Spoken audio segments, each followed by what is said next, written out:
ہر چیز کے بارے میں کہتے ہیں نا کہ جو رحمت ہے وہ رحمت بھی ہے. تو کوئی تذکرہ کے اور بہت سارے بھی مختلف واقعات میں چیزیں سامنے آ چکی ہیں، مگر یہ حادثہ بہت ہی انوکھا اور بہت ہی حیران کن ہے کہ ایک ہستی بستی خاتون، ایک مسکراتی ہوئی، ایک اور نارمل لائف کہ گھر سے کہاں جانے کے لیے نکلی ہوں گی، کہ حیران کن بات ہے نا کہ جی بریک کی جگہ جو ہے اسپیڈ خود بخود بڑھ گئی اور بریک نہیں لگا اور ٹرک کے اندر کہتے ہیں کہ گاڑی جا گھسی. تو بس ہم اور آپ تو کہتے ہیں نا کہ نہ ہم اپنی مرضی سے پیدا ہوئے ہیں، نہ اپنی مرضی سے جائیں گے، نہ اپنی مرضی سے جی رہے ہیں. خدا بہتر جانتا ہے کہ یہ کائنات کا کھیل ہے کیا.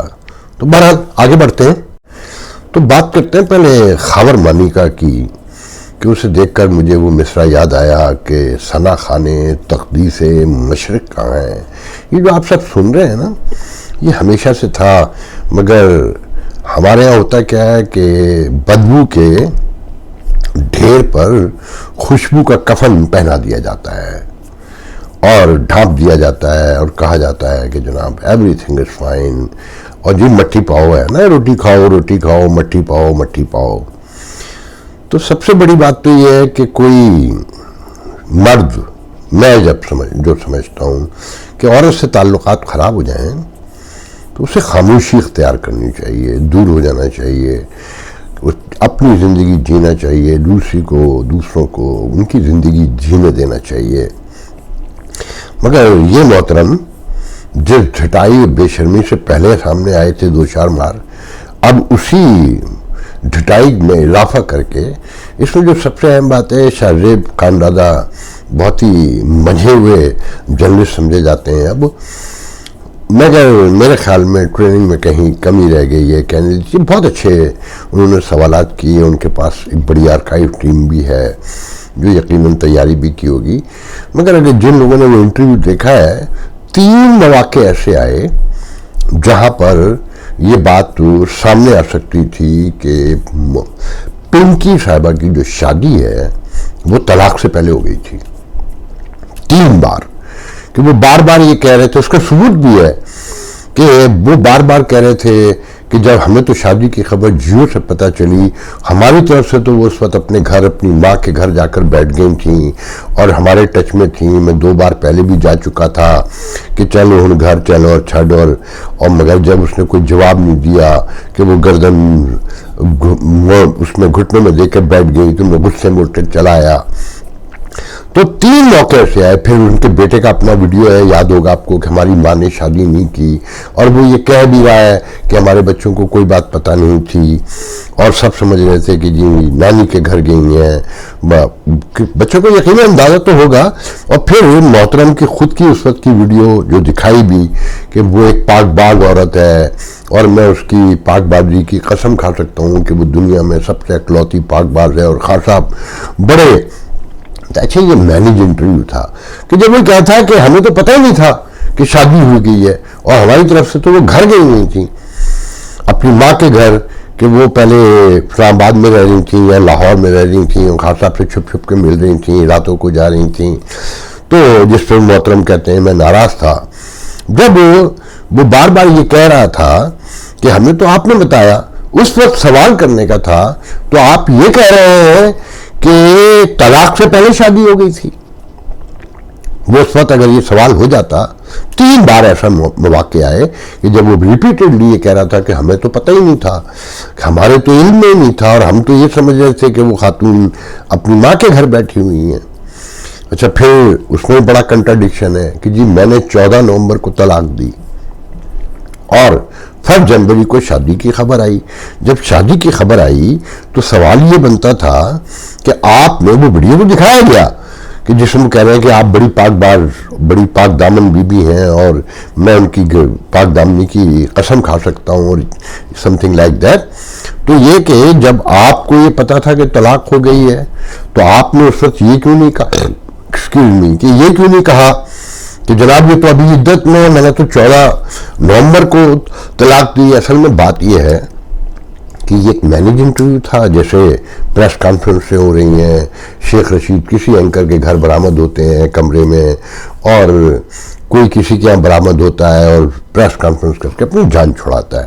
تو یہ پریس کانفرنس کروائی گئی تھی، گو کہ یہ بھی میں نے سوال تھا کہ 2 بار پوچھا گیا کہ آپ پہلے ڈر کے مارے نہیں بولے تھے یا آپ ڈر کر بول رہے ہیں. تو اس میں سب سے اہم بات یہ ہے کہ ایک آدمی اپنے منہ سے کہہ رہا ہے کہ وہ رات کے آخری پہر میں 2-2 3-3 گھنٹے ٹیلی فون پہ بات کرتی تھیں اور ہمیں مرشد بتایا جاتا تھا اور مرید بتایا جاتا تھا اور میں نے ایک دن گھر سے نکلوا دیا. تو اس آدمی کو تو بہت پہلے، مگر اس آدمی کے جو اپنے قصے ہیں اس کی کرپشن کے اور بہت سارے معاملات. اچھا پھر جب ایک موقع پہ کہتا ہے کہ جی میری چھوٹی بیٹی تو اب بھی تکیے سے سر لگا کے روتی ہے، اسی دوران اس آدمی نے شادی کر لی اور بہت ساری چیزیں تھیں. مگر ایک بات طے ہو گئی کہ آپ لوگ، ہم لوگ، یہ واقعہ میں نے پہلے بھی یہ بات کی ہے کہ کسی غریب بستی میں ہوا ہوتا، کسی غریب عورت نے 5 بچوں کی ماں نے کسی غریب مرد سے شادی کر لی ہوتی تو آپ لوگوں نے قرآن کھڑا کر دینا تھا. درجنوں مولوی سامنے آ جاتے، فتاوے آ جاتے اور گھٹیا الزامات لگتے. الزامات تو اب بھی لگ رہے ہیں مگر ایک بہت بڑی اکثریت ہے وہ کہتی ہے یہ پرسنل معاملہ ہے. میں بہت کچھ جانتا ہوں مگر میری شرم، میری حیا اجازت نہیں دیتی. میں اراؤنڈ کے بہت سارے لوگوں کو جانتا ہوں اور بہت قریب سے جانتا ہوں.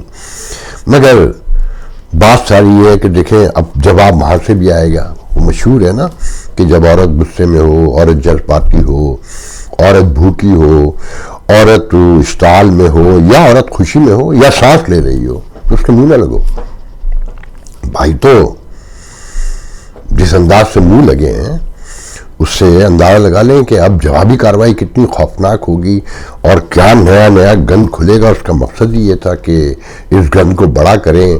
اچھا پھر اس کا ایک مذہبی پہلو ہے کہ جو تحریک انصاف کے عام لوگ، جو پورا پاکستان تو مذہبی ہو چکا ہے، آپ کو معلوم ہے، جزاک اللہ، سبحان اللہ، الحمدللہ، جمعہ مبارک، منڈے مبارک، ٹیوزڈے مبارک سے شروع ہوتا ہے.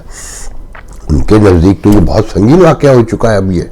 مگر پی ٹی آئی کے ٹرولر، ان کو پتہ ہے کہ اس کا کاٹ کیسے کرنا ہے، اس کی جوابی کارروائیاں کیسے کرنی ہیں اور اس میں نئی چیزیں کیسے لانی ہیں. اب یہ گن نواز شریف خاندان تک جائے گا، آپ یاد رکھیے گا. وہ تو خان صاحب نے تو ویسے ہی نہیں چھوٹنا.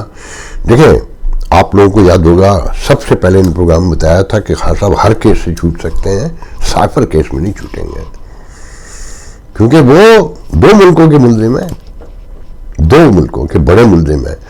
اور اب تو یہ بھی کہا جا رہا ہے کہنے والے کہ جی خان صاحب کو سزائے موت سنائی جائے گی یا عمر قید سنائی جائے گی، اس میں جو ہنگامے ہوں گے اس کا سہارا لے کے الیکشن ملتوی کیے جائیں گے.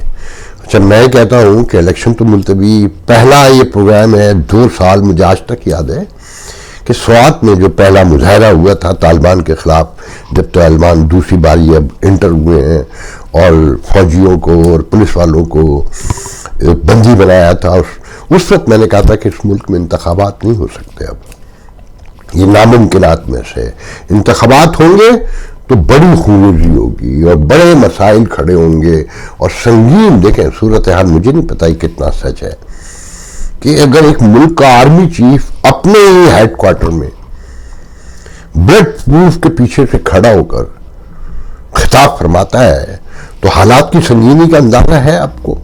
اگر یہ سچ ہے، جیسی تصویریں چھپی ہیں ٹویٹر پہ، کیونکہ بہت سی چیزوں کے بارے میں یقین سے نہیں کہا جا سکتا مگر بہت سے لوگ کنفرم کرتے ہیں کہ یس اٹ واز ہیپن اور یہ علماء سے کوئی خطاب تھا محترم کا، تو اس وقت یہ ہوا. تو آپ اس کا اندازہ لگائیں. میں تو یہ بھی کہتا ہوں کہ نواز شریف بھی خدا نخواستہ کوئی حادثہ ہو سکتا ہے ان کے ساتھ، بلاول کے ساتھ بھی ہو سکتا ہے، اور عمران خان کو اگر سزائے موت سناتے ہیں اور جو رشتے کے لوگ کہہ رہے ہیں کہ جی وہ ڈیل لے کر باہر نہیں گئے تو انہیں لٹکا دیں گے، تو اس کا بہانہ بنا کے الیکشن رک جائیں گے. الیکشن رکنے اب وہ کون سا سنگین واقعہ ہوگا، کون سا بڑا واقعہ ہوگا، اس میں سے کیا ہوگا یا اس سے کچھ انوکھا اور ڈیفرنٹ ہوگا، مگر الیکشن رکیں گے. تو بات ساری یہ ہے کہ جو حالات بن چکے ہیں اس میں اس طرح کے انٹرویوز کا آنا اور اس طرح کی چیزیں یہ بڑی بظاہر تو کامن باتیں ہیں، مگر آپ یہ دیکھیں کہ جو مغرب کو گالیاں دیتے ہیں اور الزامات لگاتے ہیں، دیکھیں مغرب میں ہمارے یہاں یہ مایوب بات ہے نا، شادی ٹوٹ جانا اور لڑکی کا اپنے طور پہ چلا ہے. ہم ایک سماج کے لوگ ہیں، بندھے ہوئے ہیں سماج سے، جن چیزوں کو کوئی برا نہیں سمجھتے مگر برا ماننا پڑتا ہے، کیونکہ ہم نے اسی سماج میں زندہ رہنا ہے، انہی سے انٹریکٹ کرنا ہے، انہی کے ساتھ رہنا ہے، کھانا ہے. ہم سامنے بات نہیں کرتے ہیں، ہم پیچھے بات کرتے ہیں. اور ویسٹرن ورلڈ کو تو گالیاں اس بنیاد پہ دیتے ہیں، مگر یہاں یہ بڑی نارمل سی بات ہے. 5 بچوں کے لیے 7 بچوں کی ماں بھی طلاق لیتی ہے. میں 70 سال کی عمر کی عورتوں اور مردوں کو جانتا ہوں، انہوں نے طلاق لی ہے. پھر وہ نائس وے میں ملتے بھی ہیں، پارٹی بھی کرتے ہیں، مگر الگ رہتے ہیں، اپنے معاملات اپنے اپنے ڈیل کرتے ہیں. میں تھوڑا سا لوکل پالیٹکس جو پاکستان سے ریلیٹ کرتی ہے، عجیب طرح کی خبریں ہیں. دیکھیں ویسٹرن ورلڈ کے رہے ہوئے لوگ ہیں، یہ عمران خان کی بہنیں، کہ پڑھ کے یقین نہیں آتا کہ سائفر کیس میں ہم ڈونلڈ لو کو انڈر سیکریٹری ہیں جن پر الزام ہے سائفر کا، کہ ہم علیمہ خان فرماتی ہیں کہ ہم ڈونلڈ لو کو امریکہ میں سو کریں گے، اور انہوں نے یہ الزام ہماری حکومت ختم کروائی. عقل کام نہیں کرتی کہ یہ اقتدار کے لیے یا اپنے نمبر بنانے کے لیے لوگ ہمارے کہاں تک چلے جاتے ہیں اور کیسی اسٹوپڈ باتیں کرتے ہیں کہ ڈونلڈ لو نہ آپ کے سائفر سے پروف ہوتا ہے، اور آپ کی اسٹیبلشمنٹ، آپ کے سپریم کورٹ، آپ مطلب سارے ادارے اس بات کو تسلیم کرتے ہیں. اور جو کونسل ہے مشترکہ کونسل مفادات کی، اس نے تسلیم کیا، جہاں یہ بیٹھ کر سینسیٹیو فیصلے ہوتے ہیں، وہاں بتایا گیا کہ نہیں جناب یہ ایسی کوئی چیز نہیں ہے. جو سفیر تھا اس وقت کا، جو اب ریٹائر ہو گیا ایز اے سیکرٹری خارجہ، ڈاکٹر اسد مجید، اس نے بھی کنفرم کر دیا کہ نہیں جناب تھریٹ، انہیں گفتگو تھی مگر ایسا کوئی تھریٹ نہیں تھا. اچھا پھر ہوتا بھی تو ڈونلڈ لو نے کیا ہوگا؟ سوچنے کی بات ہے کہ پورا آپ اسٹیٹ ڈپارٹمنٹ کو لے جائیے. اچھا پھر آپ کون، چاچا خام خواہ؟ تو بات یہ ہے. اچھا پھر اب یہاں مذاق بن رہا ہے لوگوں میں کہ جناب اب یہاں پر سجاد برقی کو، جانی بشیر کو اور منیر کھٹانہ کو میسیجز آ چکے ہیں کہ جناب چندہ جمع کریں، ڈونلڈ لو کو سو کرنا ہے. تو وہ سو کرنے کی قیمت ہے، بڑے بڑے وکیل کرنا پڑیں گے. اور اس کے بعد سے جو مظاہرے وغیرہ بند ہو گئے ہیں، آج کل سب ٹھنڈے پڑے ہیں، گھروں میں آرام فرما رہے ہیں، وہ چندے سے بھاگ رہے ہیں. کتنا چندہ جمع کریں؟ اب تو لوگ جو اسرائیل سے فنڈنگ سے لے کر جو ساری چیزیں آئی ہیں، اب تو شوکت خانم کے چندے کے لیے بھی مسائل کھڑے ہوں گے. مگر دیکھیں دکھ کی بات یہ ہے کہ ہماری عوام کتنی بے وقوف ہے، اور یہ سیاستدان، ان کے گھرانے، ان کے لوگ کتنا انڈر اسٹیمیٹ کرتے ہیں یا اوور اسٹیمیٹ کرتے ہیں یا پراپر اسٹیمیٹ کرتے ہیں. میں وہ نہیں کہہ سکتا کہ ڈونلڈ لو کو سو کریں گے. مطلب یہ خاتون یہاں امریکہ میں رہ چکی ہیں، ابھی بھی گھر بھی ہے، اور جہاں تک میری معلومات ہیں یہ شوکت خانم کے جتنے فنڈ ریز ہوتے ہیں اس میں یہ وی وی آئی کے طور پہ شو ہوتی ہیں. میں اس کہانی میں نہیں جاؤں گا. وہ جو 60 کروڑ ارب روپے ان کے پاس سے نکلے، جو سپریم کورٹ میں کیس آیا، جو سلائی مشین کی کہانی ہے، یہ سارا پیسہ جتنا بھی جمع ہوا ہے یہ وی وی آئی، یہ ایک پورا یہاں کی ایک چیریٹی کی ایک پورا سسٹم ہے کہ جی مارکیٹنگ کے کتنے پیسے ہوں گے، وی وی آئی پی جو آئے گا ڈگنیٹی اس کو کتنا پرسنٹ ملے گا، وینیو کا کتنا خرچہ ہوگا، اور جو مینج کر رہے ہیں ان کا کیا خرچہ ہوگا. ایک پوری لمبی کہانی ہے. اور پاکستان میں تو میں آپ کو 100 بار بتا چکا ہوں کہ 99% چیریٹی مکمل فراڈ ہے. ابھی کسی صاحب نے پوسٹ لگائی ہوئی تھی کہ کسی بچی نے منیر کے کسی اسکول میں کراچی میں ایک پینٹنگ بنائی، غزہ کے بچوں کو پینٹ کیا، ان کے جو حالات ہیں اس وقت اللہ تعالیٰ ان پہ رحم کرے، ان پہ کرم کرے، اور انسانوں کو توفیق دے کہ وہ انسانوں کی توقیر کرنا سیکھیں. تو محترم جناب سی ڈی سی جو مشہور چیریٹی ہے، ظفر عباس صاحب نے اس بچی کو 2 لاکھ یا 5 لاکھ روپے گفٹ دے دیے تحفے میں کوئی اس سے پوچھتا ہے تیرے باپ کے پیسے ہیں تو گفٹ کر رہا ہے، چیریٹی پہ تو روٹی کھاتا ہے، چیریٹی پہ تو کپڑے پہنتا ہے، لوگوں کے مانگے تانگے تو گاڑی چلاتا ہے، تو یورپ گھومتا ہے، اور تعریفیں لینے کے لیے تو اس چیریٹی میں سے پیسے گفٹ بھی کرتا ہے. لوگوں نے تجھے گفٹ کرنے کے لیے تو پیسے دیے نا. تو بات یہ ہے کہ جناب یہ پورا سسٹم ٹوٹ چکا ہے، پورا نظام ٹوٹ چکا ہے، اخلاقیات ختم ہو گئی ہیں. اور یہ جو خاور مانیکا کا جو پورا کیس ہے نا، اگر اسے اسٹڈی کریں تو یہ ثنا خانیں جو تقدیس مشرق ہیں ان کے منہ پہ اصل میں تھپ پڑا ہے. اسے اسٹڈی کر کے دیکھیں تو آپ کو اپنا پورا کلچر پتہ چلے گا کہ درود خانہ کیا کچھ ہوتا ہے اور کیسے کچھ ہوتا ہے، کہ اشرافیہ کا کلچر، اس کی اخلاقیات، اس کی تہذیب و تمدن بالکل الگ ہے، عام آدمی کی بالکل الگ ہے. جیسے آپ پاکستان میں دیکھیں نا کہ اشرافیہ کے علاقوں میں آپ کو جین میں لڑکیاں بھی مل جائیں گی اور سلیو لیس بھی مل جائیں گی، اور بالکل جیسے امریکہ یورپ میں ایون یہ کہ میں نے جاگنگ کرتے ہوئے ان علاقوں میں لڑکیوں کو دیکھا ہے. مگر غریب بستیوں میں عام مذہب کا ایک خوفناک چادر تنی ہوئی ہے، جس میں تہمات پر بیس جو مذہب ہے نا، جو اصل مذہب ہے اس کا تو کہیں وجود ہی نہیں ہے. مذہب کی اصل تو جو سول ہے وہ اس کی اخلاقیات ہے نا، اس کی تعلیمات ہے نا، کہ آپ نے جھوٹ نہیں بولنا ہے، آپ نے فراڈ نہیں کرنا ہے، آپ نے کسی کو دھوکہ نہیں دینا ہے، آپ نے ملاوٹ نہیں کرنی ہے، آپ نے کسی کو نقصان نہیں پہنچانا ہے، اس سے آپ نے انصاف کرنا ہے، آپ نے قانون کی بالادستی کے لیے کام کرنا ہے، آپ نے لوگوں کی مدد کرنی ہے، انسانیت کی ترقی کے لیے کام کرنا ہے. ان میں سے کوئی ایک چیز ہے آپ کے، کوئی ایک چیز. دیکھیں میرا کہنا یہ ہے کہ یہ ریاست مکمل فارغ ہو چکی ہے. پھر جیسے اکثر کہا کرتا ہوں نا کہ تشدد کے جواب میں ریاست کبھی تشدد نہیں کرتی. ملیٹنسی کو ختم کرنے کے لیے انصاف اور قانون جو ہے نا وہ آگے آتے ہیں، وہ اپنا کردار ادا کرتے ہیں. جب ریاست تشدد کرنے لگے جیسے اسرائیل کر رہا ہے اس وقت، تو پھر معاشرہ بکھرتا ہے، پھر انتشار پھیلتا ہے، پھر تشدد ہی تشدد ہوتا ہے. جیسے دنیا کو ڈر ہے نا کہ اس وقت کوئی تھرڈ ورلڈ وار نہ ہو جائے، پوری انسانیت اس کی لپیٹ میں نہ آ جائے اس فلسطین اور اسرائیل کی جنگ میں اور اسرائیل کے رویے کے باعث. تو آپ کے معاشرے میں اس وقت اخلاقیات کا مکمل جنازہ اٹھ چکا ہے. جو چیزیں میں نے بیان کی کہ مذہب کی اصل تعلیم کیا، ان میں سے کوئی ایک چیز آپ کہہ سکتے ہیں کہ معاشرے میں موجود ہے، اسپیشلی اجتماعی شکل میں. انڈیویجولی ہم ایک دوسرے کے لیے بہت ہیلپ فل ہیں، بہت مددگار ہیں، بہت ایک دوسرے کے لیے درد رکھتے ہیں. مگر جہاں اجتماعیت آتی ہے، مثال کے طور پہ آپ میری مدد کر دیں گے اگر میں مشکل میں ہوں گا، میں آپ کی کر دوں گا. مگر جب میں کاروبار لے کر بیٹھوں گا تو وہاں کوئی انسانی اصول، کوئی تہذیب، کوئی تمدن، کوئی مذہب، کوئی کلچر، کوئی سوشو پولیٹیکل نارمز میں اس کا خیال نہیں کرتا کہ بس میں نے تو پیسے کمانے ہیں، اور جو مجھ سے لینے آیا ہے، جسے میں یہ اپنا سودا بیچ رہا ہوں، اس سے میرا کیا لینا دینا ہے.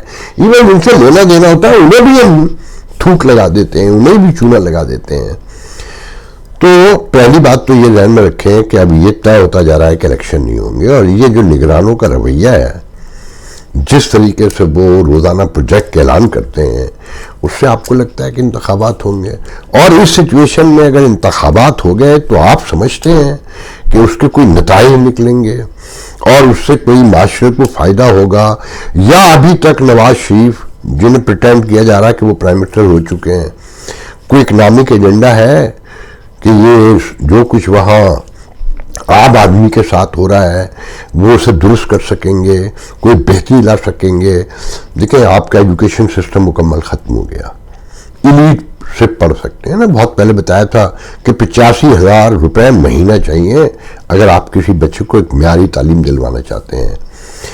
آپ انڈر پاس دکھائے جا رہے ہیں کہ جی ایک ڈیفینس میں بن گیا، ایک ماڈل ٹاؤن میں اور ایک شاہدرہ کے پاس، تو اسپیڈی وہی اعلیٰ قرار دے دیا گیا، اور 1.25 لاکھ بچے ایک سال میں اسکول سے غائب ہو گئے. اس کے بارے میں کسی کو کوئی فرق نہیں پڑ رہا، صرف انڈر پاس دکھائے جا رہے ہیں. چاہیے نواز شریف اور شہباز شریف نے اپنے دور میں اس چیز کو آغاز کیا کہ بڑی بڑی چیزیں دکھاؤ اور اس سے مال بھی بناؤ، اور لوگ جب وہاں سے آس پاس سے گزرے تو ان کے ذہن میں ہو کہ یہ نواز شریف بنایا، تو اب اسے سب فالو کر رہے ہیں۔ اچھا، گھروں میں روٹی نہیں ہے، کوئی بات نہیں، آپ یہ دیکھیں کہ نان 35 روپے کا ہو گیا، مگر جو نان کبھی میرے بچپن میں ایک آنے کا ملتا تھا وہ اتنا بڑا نان تھا، وہ ایک آنے کا نام 35 روپے کا ہو گیا، اور وہ 35 روپے یعنی کہ اس کی قیمت تو بڑھتی رہی مگر ساتھ میں اس کی کوانٹٹی اور کوالٹی بھی چھوٹی ہوتی رہی۔ اس پر کسی کو غور نہیں ہے کہ بھئی 35 روپے لے رہے ہو، نان تو پورا دو نا۔ جو اس کا وزن تھا کبھی، وہ وزن بھی کم ہوتا چلا گیا۔ عام آدمی، مطلب آپ کو ملک میں حیرانی ہوگی کہ 2-4 ایئرپورٹ پر کوئی سروس میں نے سنا ہے کہ گاڑیوں کی ٹیکسی کی پراپر کہیں ہے کراچی لاہور میں، مگر شہر میں آپ کو کہیں ٹیکسی نہیں ملے گی، چنچیاں ہیں، اور ٹیکسی کے نام پر جو کچھ وہاں نظر آتا ہے وہ کسی معاشرے میں تصور میں بھی نہیں آ سکتا۔ جس ملک میں 10-10 کروڑ روپے کی گاڑی چلائی جا رہی ہے، عام نظر آتی ہے، BMW نظر آتی ہے، اور آڈی بھی نظر آتی ہے، میں نے رولس رائس بھی دیکھی ہے، مرسڈیز بہت کامن ہے، اور لینڈ کروزر 10-10 کروڑ روپے کا ہے۔ وہاں ٹیکسی نام کی کوئی چیز نہیں ہے۔ اور میرے بچپن میں اگر ایک دن میں 2 ٹھیلے بیچ کر آواز لگا کر بیچنے والے گزرتے تھے، تو اب 15 گزرتے ہیں منیمم 1 گھنٹے میں۔ اس سے غربت کا اندازہ ہوتا ہے۔